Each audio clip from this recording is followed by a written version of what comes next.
Seeds of Wisdom RV and Economics Updates Sunday evening the 7th of July 24. Listen to the full version on the official dinarreport.com website and become our supporter on Patreon.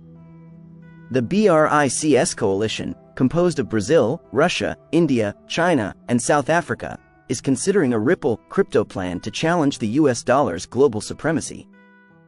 This action, according to analysts, has the potential to change the present financial situation. Leaders like Vladimir Putin and Xi Jinping are showing strong interest in cryptocurrency as a means of countering US financial dominance. An entirely new financial order based on real assets and blockchain technology might emerge from such a development, altering the current petrodollar system.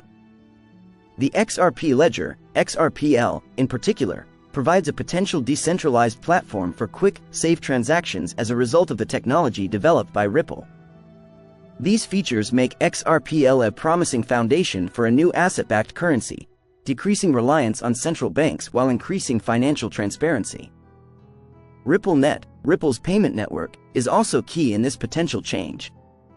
It allows for real-time, cross-border transactions, potentially replacing the traditional SWIFT system. RippleNet uses XRP in conjunction with on-demand liquidity, ODL, to eliminate the requirement for pre-funded accounts, simplifying international payments. A new, more transparent, efficient, and less reliant on the US dollar global financial system may emerge from the BRICS coalition's interest in cryptocurrencies and Ripple's technology. By embracing a crypto-Ripple approach, the BRICS nations have the potential to completely reshape the world financial environment, with major effects on commerce and banking across borders. The possible adoption of a Ripple crypto strategy by the BRICS coalition represents a major advancement in global financial services. Ripple's decentralized technology might serve as the basis for a new asset-backed currency. This change would make the banking system more efficient and put the US dollar under more pressure.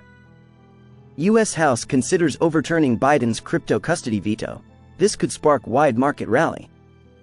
The U.S. House of Representatives could overturn President Joe Biden's veto of the crypto custody bill next week, sparking a bold recovery across the recently battered crypto market. In May, the U.S. House voted to overturn the Securities and Exchange Commission's SAB 121 rule that requires regulated firms custodying cryptocurrencies to record their holdings on balance sheets. However, President Biden later vetoed the bill, saying it could affect the ability of the SEC to set up the much-needed guardrails in the industry. The president also noted it would affect the well-being of investors and customers. The bill is now back in the House of Representatives and has been classified as legislation that may be considered. The U.S. House can overturn or uphold the president's veto. A two-thirds majority vote from both the Senate and the House is needed to overturn the veto. Could a recovery for the crypto market be brewing? With the recent decline in Bitcoin and the cryptocurrency market, an overturn of the bill could be just what the market needs to recover. The market has already recorded a bold recovery in the last 24 hours, with the global market cap up by 4.3%. All the top 10 cryptos by market cap are also trading in the green today. Bitcoin and Ether have gained by 4.5% and 5.3%, respectively, in the last 24 hours. XRP and Cardano are among the top gainers, with an 8% and 7% gain, respectively. Where is cryptocurrency legal? Cryptocurrency is currently legal in 119 countries and 4 British overseas territories. This means more than half of the world's countries have legalized cryptocurrency. 64.7% of countries that have legalized crypto are emerging and developing countries. From the Asian and African continents. However, out of the 119 countries that legalized cryptocurrency, 16.8%, have imposed bank bans. These bans restrict financial institutions from interacting with cryptocurrency exchanges or users. Europe leads with 39 countries recognizing crypto's legitimacy. Europe is at the forefront of global cryptocurrency legalization, with 90.5% out of 41 analyzed countries acknowledging its legitimacy. North Macedonia is the only European country where cryptocurrency is illegal, while Moldova's status remains unclear. Out of 31 countries in the Americas, 77.4%, countries recognize cryptocurrency as legal. Bolivia stands as the sole exception, deeming cryptocurrency illegal. 6 American countries, Guatemala, Guyana, Haiti, Nicaragua, Paraguay, and Uruguay, have yet to establish their official stance on cryptocurrency. In Africa, only 17 out of 44, 38.6%, countries have legalized cryptocurrency, while 35, 77.7%, out of 45 countries in Asia recognize cryptocurrency as legal. How many countries have defined crypto laws? Only 62, 52.1%, of the 119 countries where cryptocurrency is legal have comprehensive regulations. This number has gone up by 53.2% since 2018, when only 33 jurisdictions had cryptocurrency regulations. Among the 62 countries with established regulations, 36, 58.0%, are individual countries, 22, 35.5%, are part of the European Union, EU. And 4, 6.5%, are British overseas territories. Notably, half of these countries are advanced economies, while the remaining half are emerging and developing economies. Half of the countries that have legalized cryptocurrency have yet to implement robust regulatory frameworks. This gap between legalization and full regulation raises potential concerns about investor protection and clarity for businesses operating in the cryptocurrency space in those countries. Instead, several countries have taken the approach of adapting existing regulatory frameworks to encompass cryptocurrencies, rather than establishing entirely new regulations. This approach often involves applying established tax laws and anti-money laundering and counter-financing of terrorism, AML, CFT, laws to cryptocurrency transactions and activities. Major advanced economies, including France, Japan, and Germany, have successfully established regulatory frameworks for cryptocurrencies. In contrast, other major advanced economies, such as Italy, the United States, Canada, and the United Kingdom, face challenges in implementing comprehensive cryptocurrency regulations. Multiple governments and financial regulatory bodies in these countries contribute to the complexity of the regulatory process. EU member states, on the other hand, adhere to EU-wide regulations regarding crypto assets. These regulations provide a more harmonized approach to cryptocurrency regulation within the bloc. Which countries use cryptocurrency as legal tender? Only 2 countries, El Salvador and the Central African Republic, CAR, have adopted cryptocurrency as legal tender. Of which, El Salvador remains the only country actively using cryptocurrency as legal tender today. El Salvador made history in August 2021 by legalizing Bitcoin through the Bitcoin law. This landmark legislation cemented Bitcoin's acceptance as legal tender with automatic conversion to US dollars. In January 2023, El Salvador took another step towards embracing Bitcoin by passing the Digital Securities Law. This law classifies Bitcoin as a digital commodity and all other crypto assets as securities. The UK could be the first country to design CBDCs to help the people, not the banks. Labour's plan acknowledges the growing case for a state-backed digital pound and emphasizes the need for financial products to reach underserved communities. The landslide victory of the UK's Labour Party in the general election saw little to no mention of Bitcoin, blockchain, or digital assets. However, Labour's previous statements and plans suggest a cautious yet open stance toward blockchain technology. Quote, Labour backs digital pound, but what could it look like? Labour's financial services plan, Financing Growth, acknowledges the growing case for a state-backed digital pound and emphasizes the need for financial products to reach underserved communities.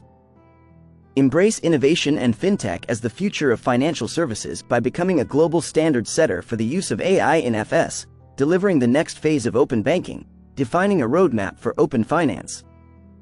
Embracing securities tokenization and a central bank digital currency, and establishing a regulatory sandbox for financial products to reach underserved communities. The party has fully supported the Bank of England's ongoing work in this area, indicating a commitment to continue exploring and developing a CBDC.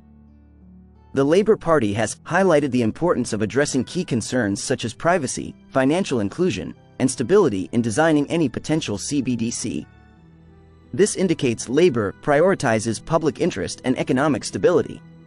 Labour's plan also emphasizes the importance of making the UK a global hub for securities tokenization and exploring the tokenization of securities. Quote, Labor has expressed intentions to advance open banking initiatives, explore the potential of open finance, and establish regulatory sandboxes to test financial products aimed at underserved communities. Quote, Healthy skepticism for CBDCs. As with any attempt to deliver a CBDC, it's important to remain skeptical due to its potential for governmental overreach and abuse. However, as one of the few left-wing governments to oversee a CBDC, Labor could offer a unique take on its design. Labor's support for CBDC exploration does not equate to an immediate implementation plan. The party has emphasized the need for thorough consultation and careful consideration of potential impacts, such as privacy concerns associated with CBDCs. It is clear that fiat, in its current form, is failing. A positive CBDC design would include more transparency over government spending, more accessible access to finance for the unbanked, cheaper and faster international transfers, reduced costs of central bank printing, a reduction in financial crime. However, designing a CBDC to offer all these things without the more Orwellian alternatives may require too much of a leap of faith for most. A party with socialist origins, with a forward-thinking and modern technology focus. In the 2024 United Kingdom could theoretically adopt the best of what blockchain offers without overreaching if appropriately advised by those in the digital assets industry. We would have one shot at this, and it would have to be designed so that a future government could not alter it to take advantage of its citizens. The coming months and years will be critical in determining whether the UK under Labour leadership can successfully navigate the complex landscape of digital currencies, balancing innovation with stability and public interest. If successful, the UK could emerge as a global leader in the responsible development and implementation of CBDCs, setting a precedent for other nations to follow. Stablecoins and national security, learning the lessons of Eurodollars. As Congress struggles to resolve big issues like funding for Ukraine and Israel, the debate over legislation to regulate stablecoins seems like small potatoes. But there is a connection, which is that stablecoins could have national security implications. Unless we strengthen their regulation, they could undermine our ability to use sanctions to advance our national interests. This was illustrated recently by news that Russian smugglers have used Tether, the largest stablecoin, to avoid Western sanctions and purchase billions of dollars worth of weapons. Stablecoins are a type of cryptocurrency that is far more useful as a means of payment than Bitcoin. One that is because stablecoins are designed to maintain a constant price in terms of another asset. Two stablecoins pegged to the US dollar are more money-like than other cryptocurrencies. They can be used to move value across borders without going through banks, and it is the banking system, and in particular the role of US banks, that is key to the implementation and efficacy of sanctions. Stablecoins are in some respects similar to Eurodollars, a financial innovation that helped to create the financial plumbing used to implement sanctions. Both stablecoins and Eurodollars are US dollar-based liabilities that had their origins outside the regulated banking system. It is the global dominance of the dollar, coupled with the role of US banks in facilitating dollar payments, that gives the US its tremendous financial leverage. Could stablecoins undermine that leverage? As with the early days of the Eurodollar market, stablecoin use is minimal today, and so their national security risk may also be minimal. But just as Eurodollar use grew quickly and unexpectedly, stablecoins could also grow. While they are used principally to trade other crypto assets today, they could become a more widespread means of payment. They have also become popular as a means for people in countries with weak currencies to acquire a dollar substitute. Moreover, that growth could come even if the US does not take action. That is because many other jurisdictions are creating frameworks to license stablecoins, including Europe, the UK, Japan, Singapore and the UAE. While those frameworks may lead to stablecoins in native currencies, they could also give rise to new dollar-based stablecoins. Listen to the full version on the official dinarreport.com website and become our supporter on Patreon. Source: Dinar Recaps.